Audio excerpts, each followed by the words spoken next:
I found out my wife was cheating because her Fitbit synced to my phone. I never thought I'd be one of those people posting about infidelity online. I always imagined I'd live a normal, boring suburban life. Go to work, come home, kiss the wife, put the kids to bed, rinse and repeat. But life has a way of tossing you straight into the fire when you least expect it.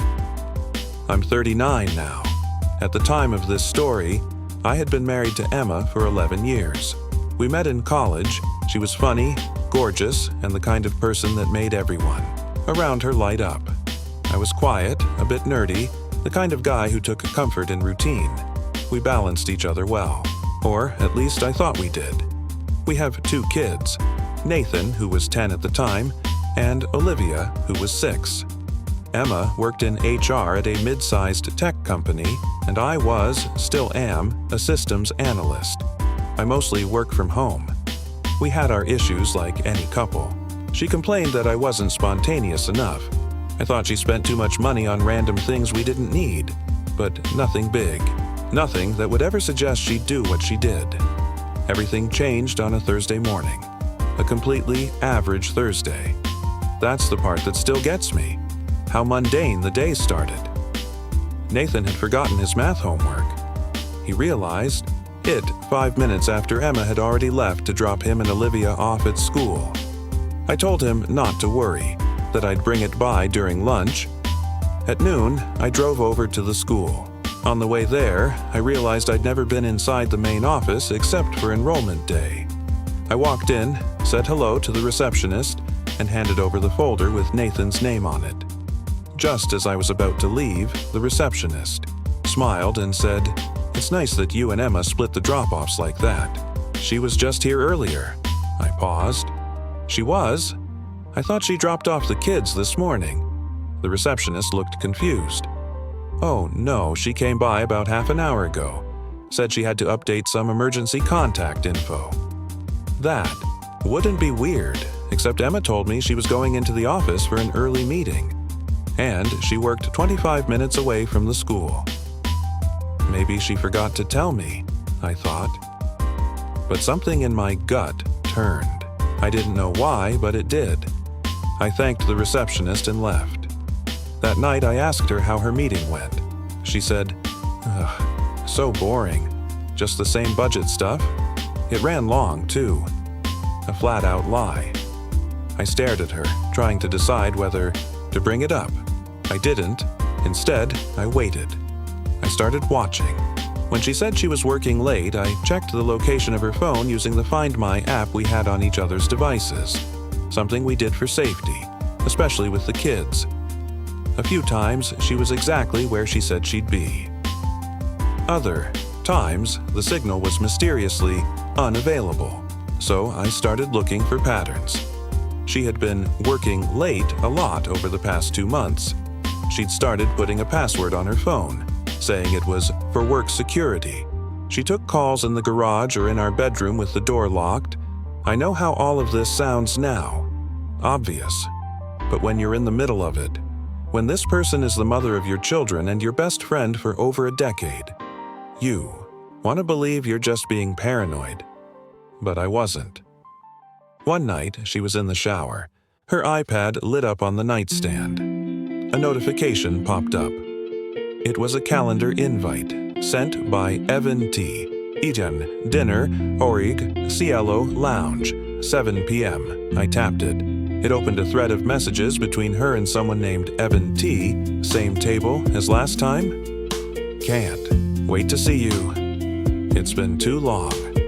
Wish I could spend the night again. I felt like the floor had dropped out from under me. My heart was pounding so hard I thought I might pass out. I didn't confront her. Not yet. I copied the calendar entry, took screenshots. I had no idea what to do. Evan was someone I'd heard her mention before. She said he was super annoying, always making dad jokes during meetings, that he was married, that he wasn't her type. I started digging. I downloaded a backup of her phone through iTunes while she slept. I found texts dating back 3 months, photos of them in a hotel room, nudes, conversations about how I'd never suspect a thing about how the kids were starting to ask questions. I bought a small GPS tracker online and stuck it in the trunk of her car one morning, watched her location over the next week. Twice, she went to the same hotel on the outskirts of town. Checked in at 6:30 p.m., left after 10. Told me she was in a late meeting both times. I started drinking a little more than usual. I barely slept. Every time she kissed me, I felt like I was being suffocated by my own stupidity. I decided I needed more than digital proof. I needed to see it with my own eyes. So the next time she said she had a corporate dinner, I hired a private investigator, $900 for one night of surveillance, worth every cent. He got photos, her and Evan holding hands in the parking garage, kissing in the car, entering the hotel together, coming out 4 hours later, disheveled. When I saw the pictures, something inside me shut off, like a switch flipped. I didn't cry. I didn't scream. I just sat on our couch for hours, staring into space. 3 days later, I waited until the kids were asleep. I sat Emma down in the kitchen, poured her a glass of wine. She smiled. "What's this?" I slid the manila envelope across the table.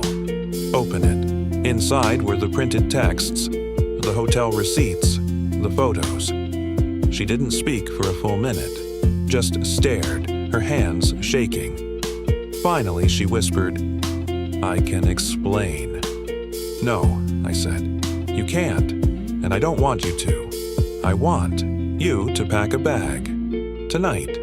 And I want you out of this house by morning." She cried, begged, swore it meant nothing, swore she was confused, said she loved me. I just kept staring at her, cold, numb. I wasn't going to give her the satisfaction of my anger. She spent that night on the couch. I didn't sleep at all. We separated a week later. I filed for divorce. We agreed to a 50-50 custody split, something I regret now. She moved in with her sister. Evan's wife found out not long after. She reached out to me. We ended up grabbing coffee, comparing timelines. Turns out the affair had been going on for almost a year. She divorced Evan. He moved to another state 6 months later. Emma tried to fix things. She sent me long letters, told me she went to therapy, said she wanted our family back. But something in me broke permanently. Not just trust, not just love, respect. You don't come back from the kind of betrayal that wears your clothes and sleeps beside you at night. It's been almost exactly 1 year since the day I found the first message. I still wake up some nights thinking I heard her phone buzz.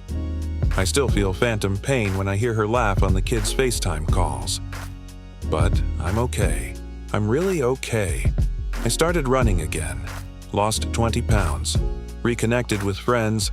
I'm even dating a little, not seriously yet, but enough to feel like myself again. Nathan and Olivia are adjusting. They're resilient. I've answered their questions as honestly as I can without poisoning their image of their mother. Because despite everything, she's still their mom. And I'll never use my hurt to turn them against her. If you've made it this far, thank you. I wrote this partly for myself, to finally get it all out, but also for anyone who might be where I was a year ago. If something feels wrong, it probably is. Trust your gut. Ask the questions. Check the phone. Look at the patterns. Because the person who swears they'd never hurt you, sometimes they're already doing it while smiling in your face. Update. It's been just over a year since I posted about my now ex-wife Emma cheating on me with her coworker. At the time, I didn't expect the post to blow up the way it did, or that it would become such a weirdly therapeutic outlet for me. A few people messaged asking for an update, and even if no one had, I think I would have written this anyway. Some stories need an epilogue. So, where am I now? Well, for starters, the divorce is final. It was officially processed 7 months ago. We ended up settling things fairly amicably, all things considered. No courtroom drama, no screaming matches. Just two people going through the motions with a mediator and barely making eye contact. We stuck with 50-50 custody of Nathan and Olivia, though I now realize that Emma wasn't asking for more time because she felt guilty. She was asking for more time because Evan moved back into the area and she wanted to blend their lives more gradually. She didn't tell me that directly. I heard it from Nathan, who mentioned that Mom's friend Evan came to his soccer game. He's not just a friend, obviously. It took a lot not to say something petty or sarcastic in front of the kids, but I didn't. I won't. For the first few months post-divorce, I felt like I was just existing. I was going through the motions, work, cooking, parenting, but there was no color in anything. It was like living in grayscale, but then something shifted. I got tired of feeling stuck in neutral. I joined a local gym, started waking up earlier, running more. I picked up guitar again, something I hadn't done since college. I even joined a casual band with a few coworkers. We play cover songs in a friend's garage every other Saturday.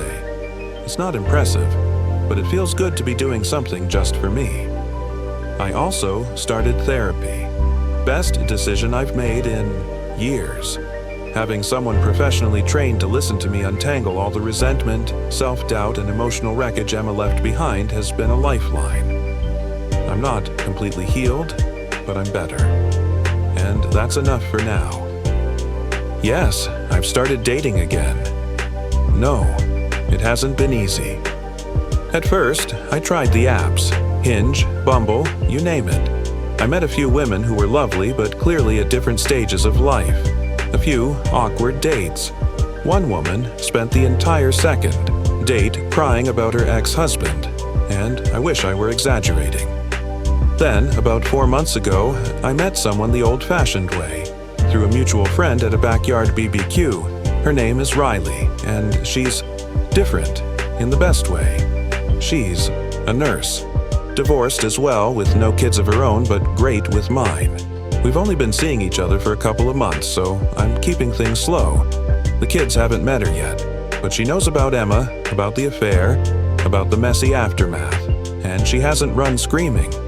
That alone feels like a small miracle. From what I've gathered, Emma and Evan are still figuring things out. They're not living together yet, but I know they go on trips with the kids occasionally. Olivia let it slip that she got a stuffed panda from Evan on their weekend camping trip, which made me clench my jaw hard enough to crack a molar. But I've kept my distance.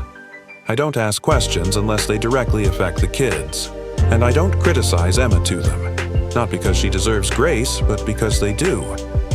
That said, the biggest twist came last month, when I got an email from Evan's ex-wife. Yes, her. We had the coffee once back when everything first exploded. After that, she moved out of state. I hadn't heard from her since. Her email said she just wanted to thank me. Apparently, Evan tried to crawl back into her life not long after Emma and I split. Claimed he was a changed man. She said no and has since remarried. But she told me she appreciated how calmly I handled things. How I didn't light the whole house on fire, as she put it. It made me feel weirdly proud, like maybe I had handled it the right way after all. If you're reading this and going through something similar, whether it's betrayal, heartbreak, or the slow erosion of trust, I just want to say this. It gets better. Not overnight, not easily, but it does. One day you'll wake up, make coffee, look out the window, and realize you're not waiting to see if their car pulls in. You're not checking their phone. You're not replaying old arguments in the shower. You're just living again, and that's a beautiful thing. Thanks to everyone who sent kind messages or just read my original story. I didn't realize how much I needed this anonymous corner of the internet until I had it. Take care of yourselves. Hug your kids. Trust your gut. And if something feels off, it probably is. I'll update again if anything big changes. But for now, I'm just going to enjoy this weird, healing, hopeful chapter of life. For more videos like this, don't forget to like and subscribe.